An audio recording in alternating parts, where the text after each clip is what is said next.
বন্ধুরা, সবাই কেমন আছো? আবার তোমাদের কাছে কিছু সাধারণ জ্ঞানের প্রশ্ন উত্তর নিয়ে হাজির হয়েছি। বলো তো বন্ধুরা, গৃহপালিত পশু কাকে বলে? যে সমস্ত পশুকে আমরা বাড়িতে পুষি তাকে গৃহপালিত পশু বলে। কয়েকটি গৃহপালিত পশুর নাম বলো তো। গরু, ছাগল, কুকুর এরা গৃহপালিত পশু, তোমরা তো সবাই জানো, তাই না? বন্য পশু কাকে বলে? যে পশু বনে বাস করে তাকে বন্য পশু বলে। কয়েকটি বন্য পশুর নাম বলো তো। বাঘ, সিংহ, হরিণ এরা বন্য পশু।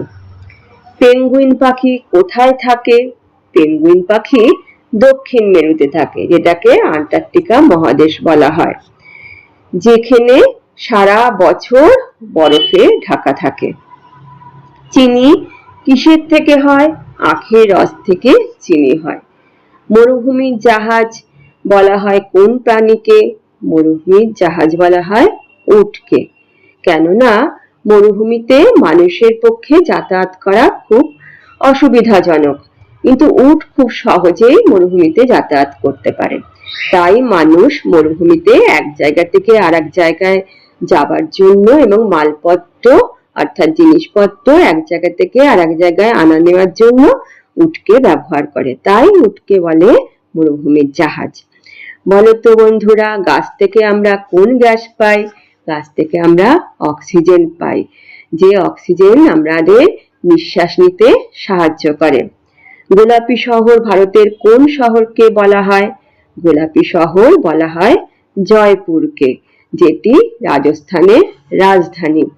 এবং এখানে বেশিরভাগ প্রাসাদ, তারপরে বড় বড় বাড়ি, দুর্গ এগুলো গোলাপি রঙের চুনাপাথর দিয়ে তৈরি, তাই হচ্ছে জয়পুরকে গোলাপি শহর বলা হয়ে থাকে।